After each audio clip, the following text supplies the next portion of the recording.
My dear student, I am going to teach you lesson 2 of reader. Chapter name is Nelson Mandela Long Walk to Freedom. This piece of story has been taken from the autobiography of Nelson Mandela, who was the first president of South Africa. मतलब इन्होंने जो आत्मकथा लिखी है उस आत्मकथा से थोड़ा भाग ले लिया। नेल्सन मंडेला दक्षिण अफ्रीका के प्रथम राष्ट्रपति थे। लेखक कहता है कि it was the time of 10th मई, मतलब 10 मई का दिन था। आकाश स्वच्छ था और कुछ गणमान्य लोगों, विश्व के नेताओं में व्यस्त रहा। उद्घाटन समारोह में बहुत से महान व्यक्ति उपस्थित हुए थे। उद्घाटन समारोह का स्थान था बिल्डिंग्स प्रीटोरिया नामक स्थान था, जहां पर राष्ट्रपति पद की उन्होंने शपथ ली थी। जहां उसी स्थान पर काले लोग अंग्रेजों के अत्याचार के खिलाफ प्रदर्शन करते थे।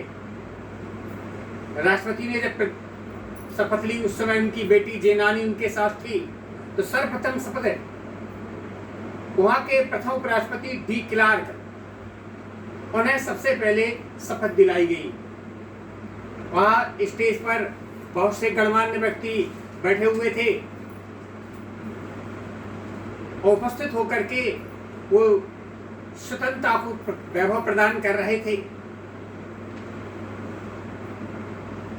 डॉक्टर नेल्सन मंडेला ऐसे संसार के पहले व्यक्ति थे जो बहुत लंबे समय तक स्वतंत्रता के खिलाफ जेल में रहे थे।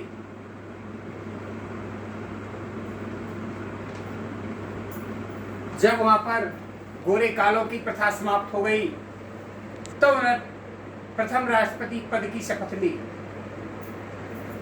जैसे ही शपथ हो रही थी, उस समय सेना के बड़े बड़े हेलीकॉप्टर, कलर्ड हेलीकॉप्टर आकाश में बिल्डिंग के ऊपर उड़ रहे थे। बड़े बड़े पुलिस अधिकारी थे और वहां पर उनका अभिवादन कर रहे थे।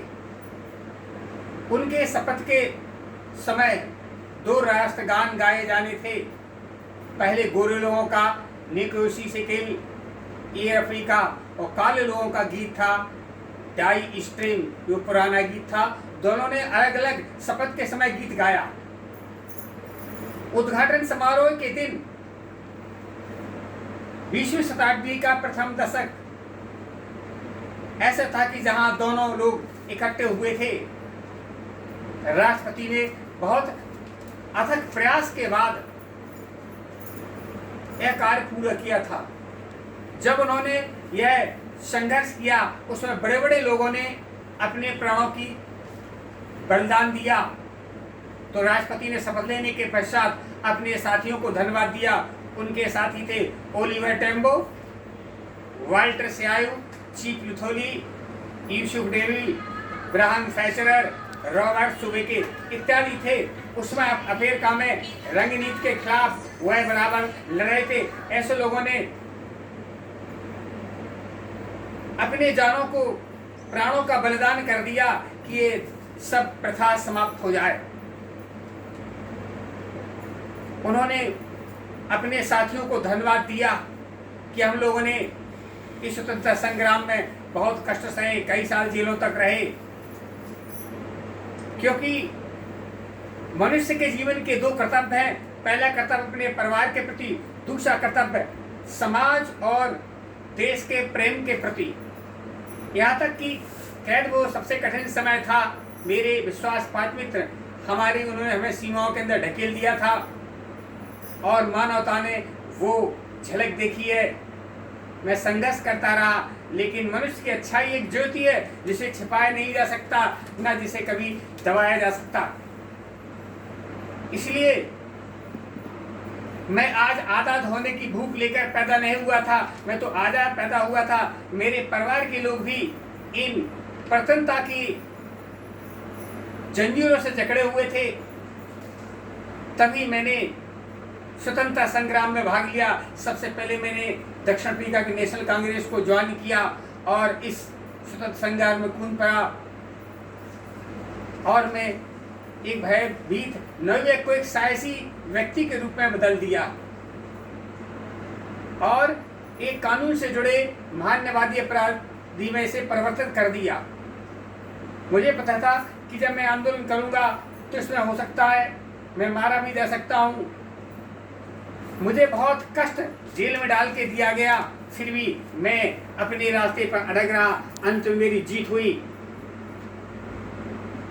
और मैंने पाया कि मैं तुच्छ और सीमित स्वतंत्रता का आनंद ना ले सका। मुझे पता है कि मेरे लोग स्वतंत्र नहीं है, स्वतंत्रता अविभाज्य है। मैं अपने किसी व्यक्ति पर जो जंजीरें थी वह जंजीरें मुझ पर भी थी।